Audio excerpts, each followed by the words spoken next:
Hello viewers, সবাইকে take পয়েন্টে স্বাগতম। আগের ভিডিওতে আমরা দেখেছিলাম যে একটি ফাইলে কিভাবে আমরা রাইট করতে পারি সি প্রোগ্রামিং এর মাধ্যমে। আমরা কিছু ফাংশন সম্পর্কে জেনেছিলাম এবং এই ফাংশনের মাধ্যমে আমরা একটি ফাইলে রাইট করেছিলাম। আজকে আমরা দেখব যে কিভাবে আমরা একটি ফাইল থেকে রিড করতে পারি এবং রিড করার জন্য আমরা কিছু ফাংশন ইউজ করব আজকে।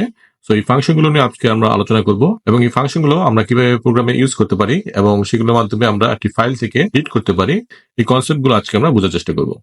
আমরা জানি যে অ্যাপ ওপেন ফাংশনের মাধ্যমে আমরা একটি ফাইলকে ওপেন করে থাকি এবং আমরা একটি ফাইলকে যদি রিড মোডে ওপেন করতে চাই তাহলে আমরা সেকেন্ড প্যারামিটার লিখব আর, তাহলে আমরা ফাইলটাকে রিড মোডে অ্যাক্সেস করতে পারবো। এবং যদি আমরা একটি ফাইলকে রিড মোডে ওপেন করি তাহলে সেক্ষেত্রে আমাদের অবশ্যই ফাইলটি এক্সিস্টিং থাকতে হবে, আর যদি ফাইলটি না থেকে থাকে তাহলে সেক্ষেত্রে আমাদের রিটার্ন করবে নাল। আর ফাইলটি যদি এক্সিস্টিং থাকে সেক্ষেত্রে ফাইলটি রিড মোডে ওপেন হবে এবং ফাইল পয়েন্টার পয়েন্ট করে থাকবে ফাইলটির প্রথম পজিশনে। এবং আমরা ফাইল পয়েন্টারকে ইউজ করে আমরা বিভিন্ন ফাংশনের মাধ্যমে বাইট বাই বাইট আমরা ফাইলটাকে রিড করতে পারবো। আজকে আমরা ফাইল রিড করার জন্য আমরা দুটি ফাংশন নিয়ে আলোচনা করব। একটি হচ্ছে fgetc, যার মাধ্যমে আমরা একটি সিঙ্গেল ক্যারেক্টারকে একটি ফাইল থেকে রিড করতে পারি, এবং সেকেন্ডটি হচ্ছে fgets, যার মাধ্যমে আমরা একটি লাইনকে অথবা আমরা একটি part of string K file থেকে রিড করতে পারি। এছাড়াও আমরা আরো তিনটি ফাংশন সম্পর্কে জানবো। প্রথমটি হচ্ছে feof, যেটিকে বলা হয় থাকে এন্ড অফ ফাইল ইন্ডিকেটর, যার মাধ্যমে আমরা একটি ফাইলের লাস্ট পজিশন আছে কিনা সেটি আমরা বের করতে পারি। তারপর হচ্ছে রিওয়াইন্ড, যার মাধ্যমে আমরা ফাইল পজিশন ইন্ডিকেটরকে আমরা একদম প্রথম পজিশনে রিসেট করতে পারি। এবং লাস্ট হচ্ছে ftell, যার মাধ্যমে কারেন্ট পজিশন যেটা ফাইল পয়েন্টারের সেটা আমরা বের করতে পারি। এই পাঁচটি ফাংশন সম্পর্কে আজকে আমরা বোঝার চেষ্টা করব এবং আমরা প্র্যাকটিক্যালি প্রোগ্রামের মাধ্যমে এই প্রতিটি কনসেপ্টকে ক্লিয়ার করার চেষ্টা করব। তাহলে আমাদের প্রথম ফাংশনটি হচ্ছে fgetc, যার মাধ্যমে আমরা একটি ক্যারেক্টারকে রিড করতে পারি এবং যার প্যারামিটার আমরা পাস করব ফাইল পয়েন্টার এবং এটি রিটার্ন করবে একটি সিঙ্গেল ক্যারেক্টার। সো এই ফাংশনটি যখন একটি ক্যারেক্টার রিটার্ন করবে তখন ফাইল পয়েন্টারটি মুভ করে তার পরবর্তী ক্যারেক্টারে চলে যাবে এবং তারপর যদি আমরা এটাকে আবার কল করি তাহলে সেটি পরবর্তী ক্যারেক্টারকে রিটার্ন করবে। আর যদি ফাইলে কোনো ক্যারেক্টার না থাকে অথবা লাস্ট ক্যারেক্টারে থাকে ফাইল পয়েন্টারটি, তাহলে সেক্ষেত্রে আমাদের রিটার্ন করবে এন্ড অফ ফাইল। এখন আমরা কোড বক্সে আমাদের একটি নিজস্ব ফাংশন আমরা ইমপ্লিমেন্ট করব, যার মাধ্যমে আমরা fgetc এই ফাংশনের মাধ্যমে আমরা একটি ফাইলকে রিড করব। সো ফাইল রিড করার জন্য আমরা একটি ফাইল .txt নামে আমি একটি ফাইল এখানে ক্রিয়েট করে রেখেছি এবং এই ফাইলে আমরা কিছু টেক্সট লিখেছি। So hi, my name is Khaled, welcome to my channel tech the point. So file থেকে আমরা এই টেক্সট গুলোকে রিড করব এখন fgetc ফাংশনের মাধ্যমে। এখন আমরা তাহলে আমাদের প্রোগ্রামে চলে যাই। সো আমরা একটি ফাংশন ফার্স্টে ডিক্লেয়ার করব। সো আমরা void read নামে একটি ফাংশন আমরা নিলাম, যার মধ্যে আমরা পাস করব একটি ক্যারেক্টার টাইপের পয়েন্টার যেটার নাম হবে ফাইল নেম। ওকে, সো আমরা এই ফাংশনে ফাইল নেমটাকে পাস করব এবং আমরা এই ফাইল নেম অর্থাৎ আমরা file.txt পাস করব এই মেইন ফাংশন থেকে। সো আমরা এখানে লিখি রিড, আমাদের ফাইল নেমটা আমরা লিখি file.txt। সো আমরা এই ফাংশনটাকে এখানে কল করছি। ওকে, সো আমরা এই ফাইল নেমটাকে পাস করব। এখন আমরা এই ফাইলটাকে ওপেন করব রিড মোডে এবং সেখান থেকে আমরা fgetc ফাংশনের মাধ্যমে এই টেক্সট গুলোকে আমরা প্রিন্ট করে দেখাবো। ওকে, সো আমাদের প্রথমে তাহলে ফাইল পয়েন্টার আমাদের ডিক্লেয়ার করতে হবে। সো ফাইল ptr আমরা ডিক্লেয়ার করলাম এবং ফাইল ptr আমরা কি করব, ওপেন করব fopen ফাংশনের মাধ্যমে। আমাদের এই ফাইল নেমটা আসবে এখানে এবং আমরা রিড মোডে এটাকে ওপেন করব এবং আমরা চেক করব। সো এই কোড আমরা জানি যে আমরা ফাইল পয়েন্টে যদি আমাদের নাল হয় তাহলে আমরা বলবো যে আমাদের ফাইল ঠিক মতো ওপেন হয় নাই। ওকে, printf fail to open the file। যেহেতু এই ফাংশনের রিটার্ন টাইপ হচ্ছে ভয়েড, সো আমরা এই ফাংশন থেকে কোনো কিছু রিটার্ন করছি না। সো এখানে আমরা কোনো রিটার্ন তাহলে লিখবো না। সো তারপরে আমরা ফাইলটিকে আগে ক্লোজ করে দিব। সো আমরা কন্ডিশন চেক করব। So f close file pointer, এটা যদি আমাদের এন্ড অফ ফাইল হয় তাহলে আমাদের এরর হচ্ছে। ওকে, সো আমাদের এরর ক্লোজিং দ্য ফাইল। তো এইটুকু আমাদের শেষ। তার মানে আমাদের এই মাঝখানে আমরা এখন ফাইলটাকে রিড করব এবং আমাদের প্রিন্টএফ এর মাধ্যমে আমরা এটাকে দেখাবো। সো ফার্স্টে আমরা কি করব, আমি একটা ভেরিয়েবল ডিক্লেয়ার করি ক্যারেক্টার টাইপের এবং আমরা ch নাম দিলাম এটা। এখন আমরা এই ch এ fgetc এই ফাংশনের মাধ্যমে আমরা এই ch এ একটা ক্যারেক্টারকে রিড করি ফার্স্টে।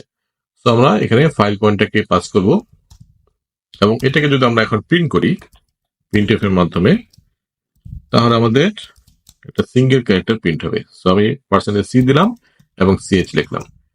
এখন যদি আমরা এটাকে রান করি, সো এখানে আমাদের এই রিড ফাংশনটা কল হবে এবং যেখানে আমরা ফাইল ডট টিএক্সটি অর্থাৎ এই ফাইলটাকে আমরা পাস করছি ফাইলের নামটাকে। সো এই ফাইলের নাম অনুযায়ী আমাদের এখানে ওপেন হবে এই ফাইলটা এবং যদি সাকসেসফুলি ওপেন হয় তাহলে আমাদের একটা ক্যারেক্টারকে রিড করে দেখাবে। ওকে, সো আমি এটাকে রান করি। তো আমরা দেখতে পাচ্ছি যে আমাদের হাই হাই যে এইচটা ছিল সেটা আমাদের শুধু প্রিন্ট হয়েছে। তার মানে আমরা একটি ক্যারেক্টারকে রিড করতে পারলাম। ওকে, এখন আমরা চাই যে fgetc ফাংশনের মাধ্যমে আমরা এই ফুল ফাইলে যে কন্টেন্ট রয়েছে সেটাকে আমরা রিড করব। তাহলে আমরা কিভাবে করতে পারি? সো আমরা জানি যে fgetc ফাংশন যখন একটি ক্যারেক্টারকে রিটার্ন করে তখন ফাইল পয়েন্টারটি পরবর্তী পজিশনে চলে যায় ফাইলের। সো সেটি যদি লাস্ট ক্যারেক্টার হয়ে থাকে অর্থাৎ এন্ড অফ ফাইল হয়ে থাকে তাহলে সেটি রিটার্ন করবে এন্ড অফ ফাইল, আর না হলে যেই ক্যারেক্টারে এটি পয়েন্ট করে থাকবে সেই ক্যারেক্টারটি রিটার্ন করবে। তাহলে আমরা যদি একটি হোয়াইল লুপ চালাই যতক্ষণ পর্যন্ত না আমরা এন্ড অফ ফাইলে যাচ্ছি, তাহলে আমরা একটির পর একটি ক্যারেক্টার কিন্তু পেতে থাকবো এবং সেটাকে আমরা প্রিন্ট করতে পারবো। ওকে, সো তাহলে আমরা কি করব, এখন আমরা একটা হোয়াইল লুপ চালাবো। সো আমি এটাকে জাস্ট আমরা একটা হোয়াইল লুপের ভিতরে যদি ফেলে দেই এবং এখানে আমরা কি করব, এখন এটাকে যতক্ষণ পর্যন্ত না এন্ড অফ ফাইল হবে ততক্ষণ পর্যন্ত আমরা এই হোয়াইল লুপটাকে চালাবো। তো আমরা এই প্রিন্টএফটাকে দিয়ে দিব এই হোয়াইল লুপের ভিতরে। ওকে, তাহলে আমাদের এটা একটা আমাদের বাদ পড়েছে। ওকে, তাহলে আমাদের fgetc কি করছে, একটি করে ক্যারেক্টার রিড করছে এবং ফাইল পয়েন্টারটা পরবর্তী ক্যারেক্টারে চলে যাচ্ছে এবং যদি সেটি এন্ড অফ ফাইল হয় তাহলে আমাদের লুপ থেকে বের হয়ে আসবে, আর যদি না হয় থাকে তাহলে সেটাকে প্রিন্ট করে দিবে। ওকে, তাহলে যদি এটাকে আমরা রান করি তাহলে আমরা দেখব যে আমাদের ফুল কন্টেন্ট গুলো এই ফাইলে যা আছে সবকিছু প্রিন্ট হয়ে গেছে। ওকে, সো আমরা দেখতে পাচ্ছি যে আমাদের সবকিছু প্রিন্ট হয়ে গেছে। তার মানে আমরা একটি পর একটি ক্যারেক্টার কিন্তু রিড করছি এবং যখন আমাদের এন্ড অফ ফাইলে চলে আসতেছে তখন আমরা স্টপ করে দিচ্ছি এই হোয়াইল লুপকে। যখন আমরা fgetc ফাংশনের মাধ্যমে এক একটি ক্যারেক্টার ফাইল থেকে রিড করছি তখন ফাইল পয়েন্টার তার পরবর্তী পজিশনে মুভ করে। ওকে, সো আমরা যদি ফাইল পয়েন্টারের কারেন্ট পজিশন বের করতে চাই তাহলে আমরা ftell ফাংশনের মাধ্যমে সেটি বের করতে পারি। সো ftell ফাংশন রিটার্ন করে কি, এটি লং টাইপের ভ্যালু যেটি ইন্ডিকেট করে ফাইল পয়েন্টারের কারেন্ট পজিশন। সো আমরা একটি লং টাইপের ভেরিয়েবল ডিক্লেয়ার করি পজিশন নামে এবং এখানে আমরা স্টোর করব ftell ফাংশন থেকে রিটার্ন করা ভ্যালুটাকে। সো আমরা ফাইল পয়েন্টার দিয়ে এই ফাংশনটাকে কল করব। তাহলে আমাদের ফাইল পয়েন্টার এখন কোন পজিশনে আছে, অর্থাৎ ফার্স্ট পজিশনে কিন্তু আছে। সো সেটা কিন্তু এখানে রিটার্ন করবে। তাহলে আমরা এখানে কি পাবো, 0। ওকে, সো এটাকে আমরা এই হোয়াইল লুপের ভিতরে প্রিন্ট করে দিই। সো আমরা %d দিব ld, যেহেতু এটা আমাদের লং টাইপের ভেরিয়েবল এবং আমাদের পজিশনটা আমরা এখানে উল্লেখ করে দিলাম। ওকে, তাহলে যখন একবার আমাদের এটা রিড করবে তখন কিন্তু আমাদের পজিশনটা পরবর্তী লোকেশনে চলে যাবে। তো সেটাকে আমরা পেতে গেলে আমরা আবার এটাকে কল করব position equal to ftell file pointer. Okay, so এখন কি হচ্ছে, তাহলে আমরা যখন একবার রিড করছি তখন যে ক্যারেক্টারটা আমরা পাচ্ছি সেটা আমাদের প্রথম পজিশনে পাবো ফার্স্টে। ওকে, সো এটা আমাদের প্রিন্ট করে দেখাবে 0 এবং প্রথম যে ক্যারেক্টার আছে সেটা প্রিন্ট করবে। তারপর আমাদের ফাইল পয়েন্টার কোথায় আছে সেটা আমাদের আবার এই পজিশনে সেভ করবে। সো এইভাবে করে আমরা প্রতিটি পজিশনের ভ্যালু পাবো এবং সেই পজিশনে কি ক্যারেক্টার রয়েছে সেটা আমরা দেখতে পারবো। ওকে, সো আমরা এটাকে জাস্ট একটা নিউ লাইন দিই তাহলে আমাদের জন্য বুঝতে সুবিধা হবে। সো আমি এটাকে রান করি যদি, সো আমরা দেখতে পাচ্ছি যে আমাদের এই পজিশন গুলো আমাদের প্রিন্ট হয়েছে, অর্থাৎ আমাদের ফাইল পয়েন্টার যখন 0-তে ছিল তখন আমাদের এইচ ছিল আমাদের ক্যারেক্টার, তারপরে হচ্ছে 1 এই লোকেশনে ছিল, এই পজিশনে যখন ফাইল পয়েন্টার তখন আমাদের আই ছিল। সো এইভাবে করে প্রতিটি ক্যারেক্টার কিন্তু প্রিন্ট করছে। ওকে, তাহলে আমরা ftell ফাংশনের মাধ্যমে এই পজিশনগুলোকে পাচ্ছি, প্রতিটি ক্যারেক্টারের পজিশনগুলোকে। ওকে, আশা করি আমরা বুঝতে পারলাম যে ftell ফাংশন কিভাবে কাজ করে। এখন আমরা বোঝার চেষ্টা করব feof এই ফাংশনটা সম্পর্কে, যেটি হচ্ছে এন্ড অফ ফাইল ইন্ডিকেটর হিসেবে কাজ করে। অর্থাৎ আমরা একটি ফাইলের লাস্ট পজিশনে অর্থাৎ এন্ড অফ ফাইলে যদি আমরা পৌঁছে যাই, তাহলে এই ফাংশনটি কি করে, রিটার্ন করে ট্রু ভ্যালু, অর্থাৎ একটা নন জিরো ভ্যালু রিটার্ন করে, এবং আদারওয়াইজ এটা রিটার্ন করে হচ্ছে জিরো। সো তাহলে আমরা যদি এখানে আমাদের এন্ড অফ ফাইল একটা কনস্ট্যান্টের মাধ্যমে আমরা এটাকে চেক করছি যে যতক্ষণ পর্যন্ত না আমরা এন্ড অফ ফাইলে পৌঁছাচ্ছি ততক্ষণ পর্যন্ত আমাদের এই লুপটা চলবে, আর যখনই আমরা এন্ড অফ ফাইলে পৌঁছে যাব তখন লুপ থেকে বের হয়ে আসবে।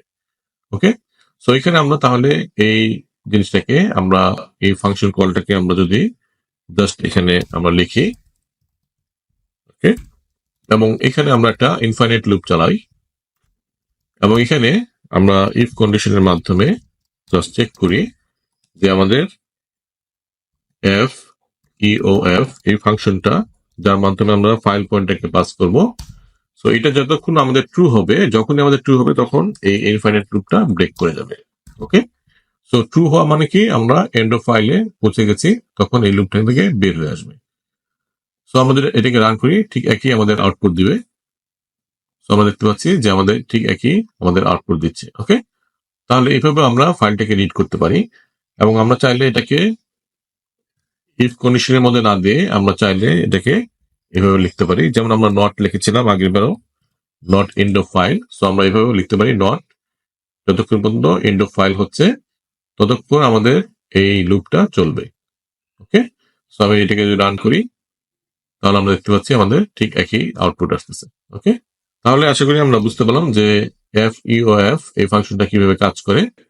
এখন আমাদের একটা ইম্পর্টেন্ট কনসেপ্ট আমাদের বুঝতে হবে যে আমাদের এই ফাইল পয়েন্টারের মাধ্যমে যখন আমরা এই প্রতিটি ক্যারেক্টারকে রিড করছি, তখন কিন্তু ফাইল পয়েন্টার একদম লাস্ট পজিশনে চলে গেছে, অর্থাৎ এন্ড অফ ফাইলে চলে গেছে। এখন যদি আমরা কোনো ক্যারেক্টারকে রিড করতে যাই, সো আমি সাপোজ এই ক্যারেক্টারকে আবার রিড করছি, এবং এটাকে আমি জাস্ট প্রিন্ট করলাম। আমি এখানে জাস্ট সিএস টাকে প্রিন্ট করি। তো আমি এটাকে কেটে দিই, এবং আমি পজিশনটাকে কেটে দিই, এবং আমি সিএস টাকে শুধু প্রিন্ট করছি। তাহলে এই ক্ষেত্রে আমরা কি পাবো, সো যেহেতু আমাদের ফাইল পয়েন্টার কিন্তু এখন লাস্ট পজিশন অর্থাৎ এন্ড অফ ফাইলে, সো এখানে কিন্তু আমাদের কোনো ক্যারেক্টার আসবে না। ওকে, তাহলে এখন যদি আমরা এটাকে রান করি তাহলে আমরা দেখবো যে আমাদের লাস্টে কিন্তু কোনো ক্যারেক্টার আসতেছে না, কোনো কিছু আমাদের প্রিন্ট হয়নি। ওকে, সো তার মানে আমাদের এই ফাইল পয়েন্টারটা কিন্তু একদম লাস্ট পজিশনে। সো আমাদের এই রিওয়াইন্ড এই ফাংশনটার মাধ্যমে আমরা আবার প্রথম পজিশনে চলে যেতে পারি। ওকে, আমরা রিসেট করতে পারি ফাইল পয়েন্টারকে।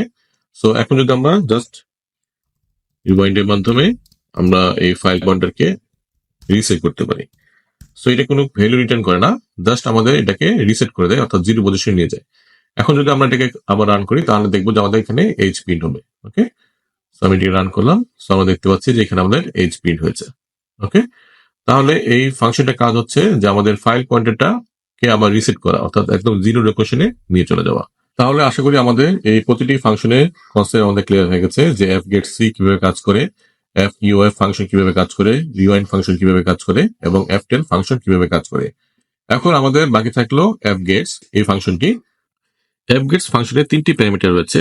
প্রথম প্যারামিটার হচ্ছে ক্যারেক্টার টাইপের পয়েন্টার, অর্থাৎ যেখানে আমরা একটা ফুল লাইনকে আমরা রাখতে পারি। এখানে খেয়াল করতে হবে যে আমরা শুধু লাইনকে রাখতে পারবো, অর্থাৎ যতক্ষণ পর্যন্ত না আমরা নিউ লাইন ক্যারেক্টার পাবো ততক্ষণ পর্যন্ত সেই স্ট্রিংকে আমরা রাখতে পারবো। যদি আমরা উল্লেখ করে দিই সেকেন্ড প্যারামিটারে যে কতগুলো ক্যারেক্টার আমরা রিড করতে যাচ্ছি, যদি সেই লাইনটি হয় 100 ক্যারেক্টারের, আর আমরা যদি চাই যে 50টি ক্যারেক্টার রাখতে, সেটা আমরা রাখতে পারি। এবং লাস্ট প্যারামিটার হচ্ছে ফাইল পয়েন্টার। এবং fgets ফাংশনটি সাকসেসফুলি যদি রিড করতে পারে ফাইলকে, তাহলে আমাদের str রিটার্ন করবে, অর্থাৎ যে স্ট্রিংটা আমরা str এ স্টোর করবো সেটা রিটার্ন করবে, আর না হলে আমাদের নাল রিটার্ন করবে। ওকে, সো এই হচ্ছে আমাদের fgets ফাংশন। এখন আমরা এটাকে বোঝার চেষ্টা করব আমাদের কোড ব্লকসের প্রোগ্রামের মাধ্যমে। সো এখানে আমরা সবকিছু কেটে দেই, আমরা জাস্ট আমরা fgets ফাংশনটাকে এখন বোঝার চেষ্টা করব। সো আমরা একটি ক্যারেক্টার টাইপের str নামে আমরা একটা ভেরিয়েবল নিলাম, যেটার আমরা সাইজ দিলাম 250। ওকে, এবং এই str এ আমরা স্ট্রিংটাকে রিড করব ফাইল থেকে। তো আমরা তাহলে কি করতে পারি, সো আমাদের fgets এই ফাংশনটাকে আমরা কল করব, এবং প্রথম হচ্ছে আমাদের str যেখানে আমরা রাখছি, এবং আমরা সাপোজ চাচ্ছি যে আমরা 100টি ক্যারেক্টার এখানে স্টোর করব, এবং আমাদের লাস্ট হচ্ছে আমাদের ফাইল পয়েন্টার। তো আমরা ফার্স্ট 100 ক্যারেক্টার আমরা রিড করার চেষ্টা করি এবং আমরা এটাকে প্রিন্ট করি। ওকে, তো এখানে আমাদের পার্সেন্টেজ এস হবে, আমরা এখানে লিখবো হচ্ছে str। তাহলে এখন যদি আমরা এটাকে রান করি তাহলে আমরা দেখবো যে আমরা একটা লাইন শুধু প্রিন্ট করতে পারছি। আমি এটাকে আমরা দেখতে পাচ্ছি, রান করলাম এবং আমরা দেখতে পাচ্ছি এটা আমাদের প্রিন্ট হচ্ছে। তার মানে কি, আমরা 100টা ক্যারেক্টার কিন্তু এখানে নাই, তাই না?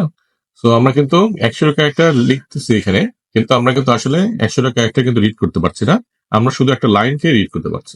ওকে, সো আমরা পরবর্তী লাইনটাকে রিড করার জন্য আমাদের আবার এই ফাংশনটাকে কল করতে হবে, তাহলে আমরা পরবর্তী লাইনটাকে আমরা রিড করতে পারবো। ওকে, সো একইভাবে আমরা যদি এটাকে জাস্ট প্রিন্ট করি তাহলে আমরা দেখবো যে আমাদের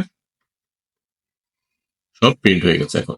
ওকে, তার মানে কি, আমরা এই fgets ফাংশনের মাধ্যমে আমরা একটা সিঙ্গেল লাইনকে রিড করতে পারি, অর্থাৎ যতক্ষণ পর্যন্ত আমরা নিউ লাইন পাবো ততক্ষণ পর্যন্ত আমরা fgets ফাংশনের মাধ্যমে রিড করতে পারবো। এখন আমরা একটু ভালোভাবে fgets ফাংশনটাকে বোঝার চেষ্টা করি যে আসলে এখানে কি ঘটছে। সো আমি এটাকে কেটে দেই এবং আমাদের এই একটি ফাংশন আমরা দেখি যে কি ঘটছে আসলে।